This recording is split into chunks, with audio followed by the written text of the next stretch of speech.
Bonjour mes chers, bienvenue à notre cours d'aujourd'hui concernant la transfusion sanguine. Alors, la transfusion sanguine est le processus consistant à transférer du sang ou des produits sanguins d'une personne à une autre pour remplacer les composants manquants de leur sang. Il est effectué pour divers raisons. Pour améliorer par exemple la capacité de transport de l'oxygène, pour restaurer la quantité de sang dans l'organisme, c'est-à-dire augmenter le volume sanguin, pour corriger aussi les troubles de la coagulation, etc. Alors, quelles sont les règles à suivre pour réussir les transfusions sanguines? Pour répondre à cette question, on va étudier un système très important appelé système ABO. C'est le principal système de groupe sanguin et tissulaire. Il a été découvert en 1900 par le savant Karel Landsteiner. Il a un rôle important pour la transfusion sanguine ainsi que pour les greffes d'organes et de tissus. Dans certains cas, il est indispensable de transfuser du sang d'un individu sain à un individu malade ou blessé. Cette manipulation peut entraîner la mort de l'individu transfusé. Jusqu'à le savant Landsteiner est parvenu d'expliquer pourquoi certaines transfusions homologues, c'est-à-dire entre les êtres humains, étaient couronnées de succès alors que d'autres conduisaient à des catastrophes. Au premier temps, il préleva le sang de 3 personnes. Puis, il mélangea une goutte de sang de la personne 1 avec une goutte de sang de la personne 2. Après quelques minutes, il constata une homogénéité entre le sang des 2 personnes, 1 et 2. C'est-à-dire que le mélange est homogène, il n'y a pas d'agglutination. Puis, il mélangea une goutte de sang de la personne 2 avec une goutte de sang de la personne 3. Il constata après une minute ou bien quelques minutes une agglutination de sang ou bien l'agglutination de ce mélange. Après l'observation microscopique d'une zone du premier mélange, cette observation montre que les globules rouges se trouvent libres dans le plasma. On dit que le sang des personnes 1 et 2 est compatible. Alors, l'observation microscopique d'une zone du deuxième mélange montre que les globules rouges se trouvent regroupés ou bien liés entre eux, ce qui entraîne une agglutination. Pour cela, Landsteiner a classé les sangs humains en groupes, bien connus maintenant sous le nom de groupe sanguin. Il a déduit que les transfusions doivent obéir aux règles de compatibilité des groupes sanguins. Alors, le groupe sanguin est une classification reposant sur la présence ou l'absence de certains éléments à la surface des globules rouges nommés agglutinogènes et à la présence ou l'absence de certains éléments ou bien des anticorps dans le plasma nommés agglutinines. On distingue 2 sortes d'agglutinogènes, agglutinogène A et agglutinogène B, et 2 sortes d'agglutinines, agglutinine anti-B et agglutinine anti-A. Si les globules rouges d'une personne portent sur leur membrane cytoplasmique des agglutinogènes A, on dit que cette personne est de groupe sanguin A, ainsi que son plasma contient des agglutinines anti-B et pas anti-A. On ne peut pas trouver les agglutinines anti-A dans le plasma des personnes de groupe sanguin A. Car, comme vous voyez ici dans le site de fixation d'agglutinine anti-A, peut fixer les agglutinogènes A, ce qui entraîne une agglutination. Donc, les personnes de groupe sanguin A se caractérisent par la présence d'agglutinogènes sur la membrane cytoplasmique de leurs globules rouges et la présence d'agglutinine anti-B dans leur plasma. Si les globules rouges d'une personne portent à la surface des agglutinogènes de type B, on dit que cette personne est de groupe sanguin B, ainsi que son plasma contient des agglutinines anti-A et pas anti-B, qui sont dirigées contre les agglutinogènes A. Si les globules rouges d'une personne portent les deux types d'agglutinogènes, c'est-à-dire les agglutinogènes A et les agglutinogènes B, on dit que cette personne est de groupe sanguin AB. Ces personnes se caractérisent par l'absence des agglutinines dans le plasma.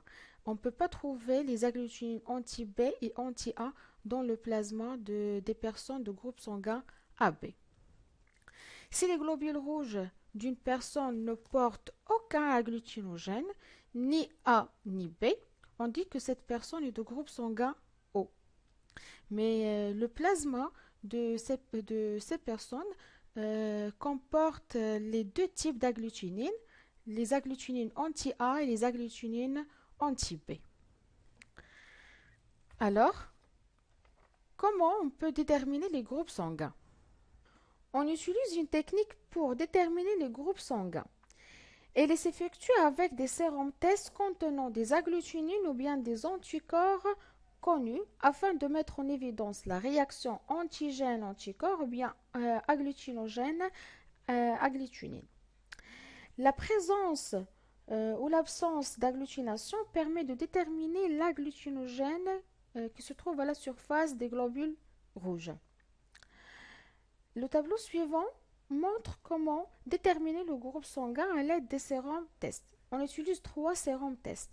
Un sérum qui contient des agglutinines anti-A, un sérum test qui contient des agglutinines anti-B et un troisième sérum qui contient les deux types d'agglutinines anti-A et anti-B.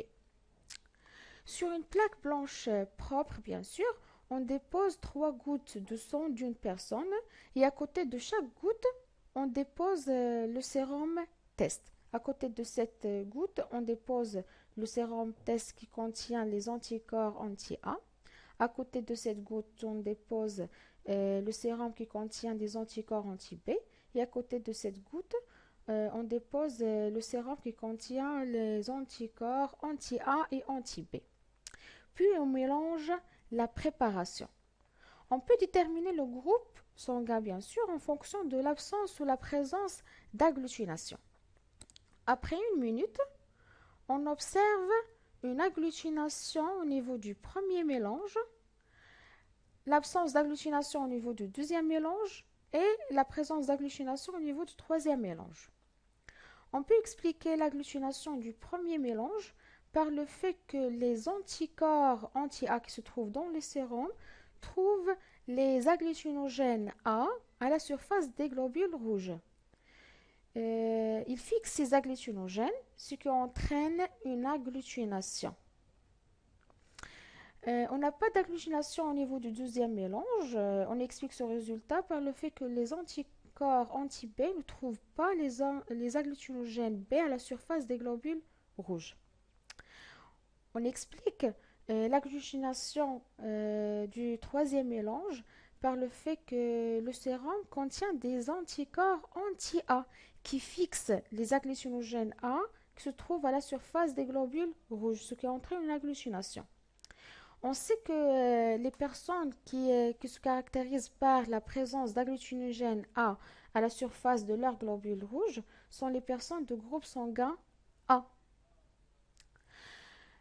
Sur une plaque blanche propre, il faut nettoyer bien la plaque après chaque utilisation. On dépose 3 gouttes de sang d'une autre personne, puis on dépose à côté de chaque goutte le sérum test et on mélange la préparation. Après 1 minute, on observe l'absence d'agglutination au niveau du premier mélange et la présence d'agglutination au niveau du deuxième et troisième mélange. On peut expliquer l'homogénéité ou bien l'absence d'agglutination au niveau du premier mélange par le fait que les anticorps anti-A qui se trouvent dans le sérum ne trouvent pas les agglutinogènes A à la surface des globules rouges. Donc, il n'y a pas d'agglutination. On explique l'agglutination du deuxième mélange par le fait que les anticorps anti-B trouvent à la surface des globules rouges les agglutinogènes B. Ils fixent ces agglutinogènes, ce qui entraîne une agglutination. Même chose pour le troisième mélange, on a une agglutination car les anticorps B fixent les agglutinogènes B qui se trouvent sur la membrane cytoplasmique des globules rouges. On sait que les globules rouges, pardon, que les personnes qui se caractérisent par la présence des agglutinogènes B à la surface de leurs globules rouges sont les personnes de groupe sanguin B. Sur une plaque blanche propre, on dépose 3 gouttes de sang d'une autre personne, puis on dépose à côté de chaque goutte le sérum test. Et on mélange la préparation.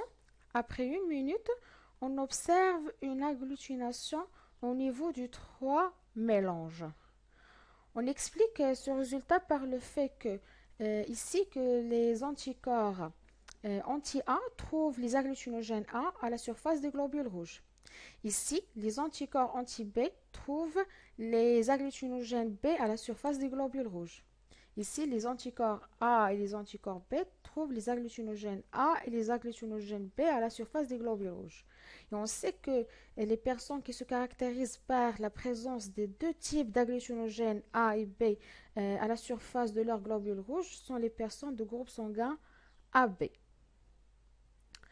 Sur une plaque blanche propre, on dépose 3 gouttes de sang d'une autre personne et on dépose à côté de chaque goutte le sérum test. Et on mélange la préparation.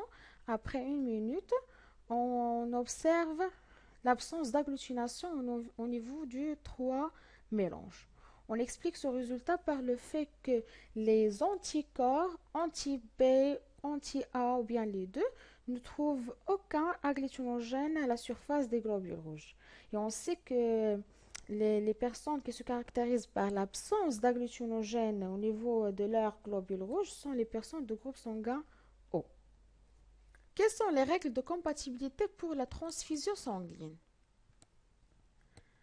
Le principe de la sécurité transfusionnelle est d'éviter la rencontre d'un agglutinogène qui se trouve à la surface des globules rouges avec son anticorps ou bien son agglutinine naturelle spécifique présent dans le plasma du patient, ce qui provoquerait une hémolyse, c'est-à-dire la destruction des globules rouges transfusés, ce qui entraîne la libération de l'hémoglobine dans le plasma. Alors, lors d'une transfusion sanguine, il est important que le groupe sanguin du donneur soit compatible avec celui du receveur.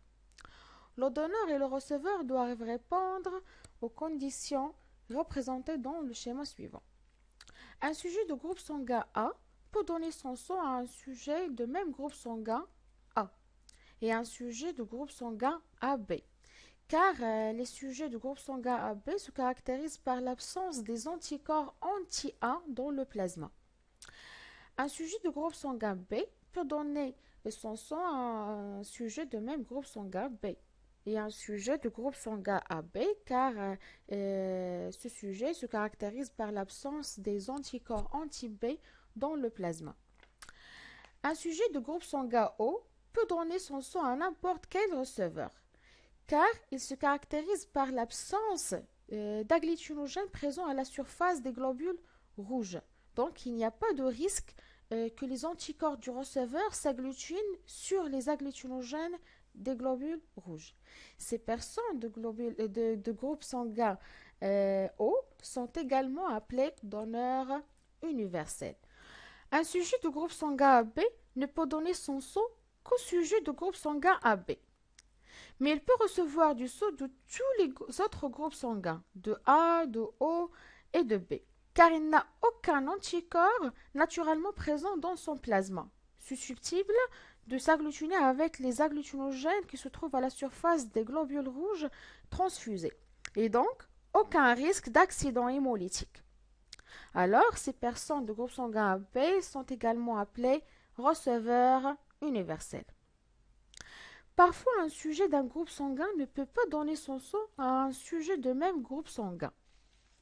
Ici, on parle d'un autre système qui est avec le système ABO, un des principaux systèmes antigéniques. Érythrocytaire, c'est le système Rhésus. Le groupe sanguin comporte deux données, des lettres comme A ou B ou O ou bien AB, et un signe, soit positif ou négatif. Les biologistes déterminent ces données en examinant la surface des globules rouges. S'ils observent la présence d'un antigène supplémentaire, dit antigène D, sur la surface des globules rouges, la personne est dite alors rhésus positif. C'est le cas de 85% de la population. En l'absence de cet antigène, à la surface des globules rouges, la personne est dite alors rhésus négatif, qui concerne 15% de la population. Par exemple, un sujet de groupe sanguin A qui ne porte sur la membrane de leur globule rouge que les agglutinogènes A, il est dit A négatif. S'il porte plus les agglutinogènes A, des antigènes supplémentaires, des antigènes T, il est dit alors A positif. Dans les deux cas, rhésus positif et négatif, et en dehors des transfusions sanguines, il n'y a pas d'anticorps anti-rhésus dans le plasma. Les conditions de transfusion sont représentées dans le schéma suivant.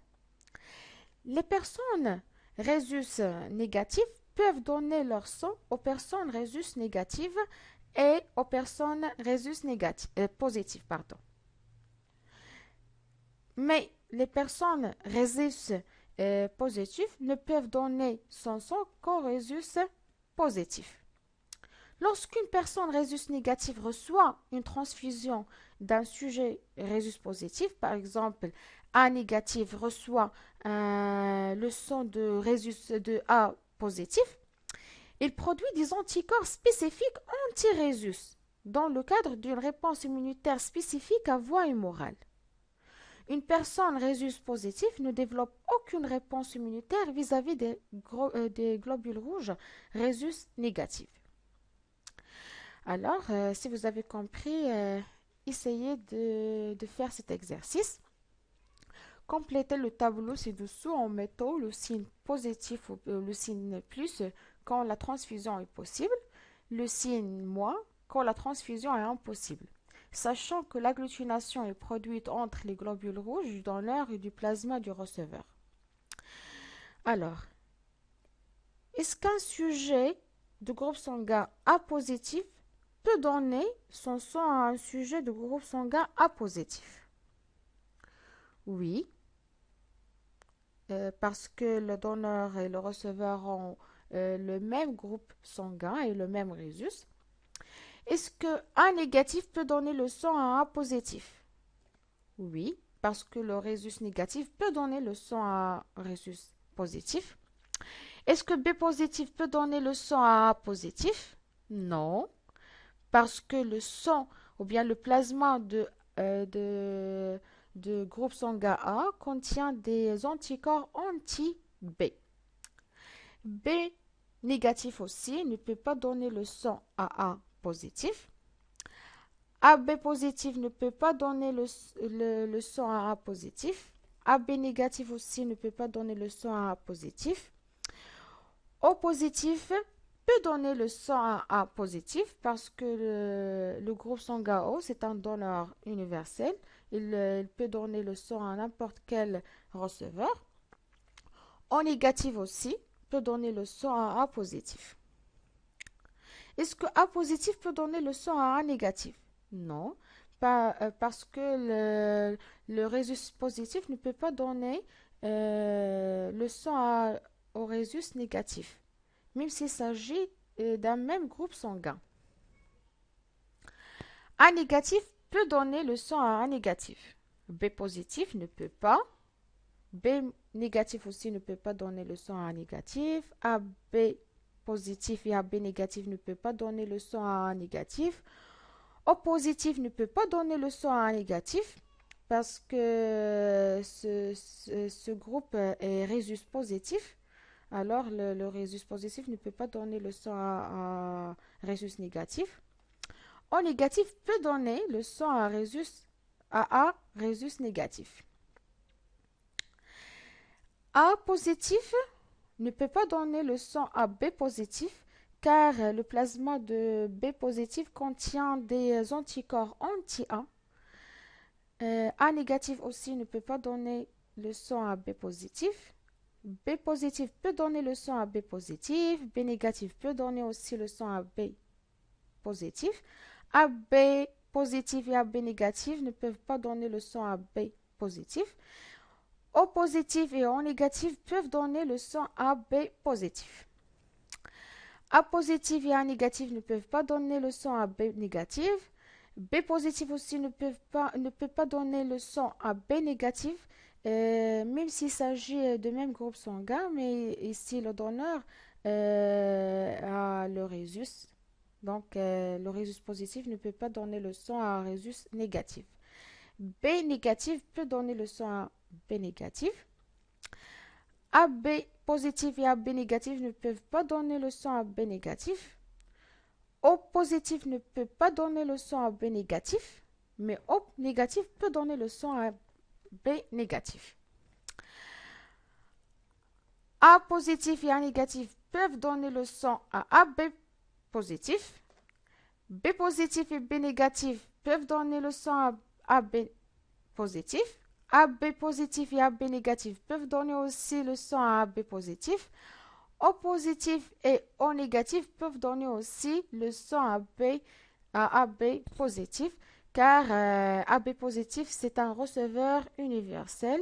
Il peut recevoir le sang de n'importe quel groupe sanguin. A positif ne peut pas donner le sang à AB négatif. A négatif peut donner. B positif ne peut pas donner le sang.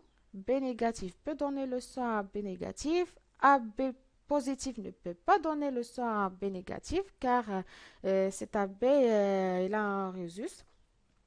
AB négatif peut donner le sang à B négatif. O positif ne peut pas donner le sang. O négatif peut donner le sang à B négatif. Donc, A positif et A négatif ne peuvent pas donner le sang à O positif. B positif et B négatif ne peuvent pas donner le sang à O positif. AB positif et AB négatif ne peuvent pas donner le sang à O positif. O positif et O négatif peuvent donner le sang à O positif. A positif, A négatif, B positif, B négatif, AB positif, AB négatif, O positif ne peuvent pas donner le sang à O négatif. Il reçoit seulement le sang de O négatif. O négatif, c'est un donneur universel. Il donne le sang à n'importe quel groupe sanguin. Donc, comme ça, on a terminé la leçon de la transfusion sanguine. Et à la prochaine, Inch'Allah. À bientôt.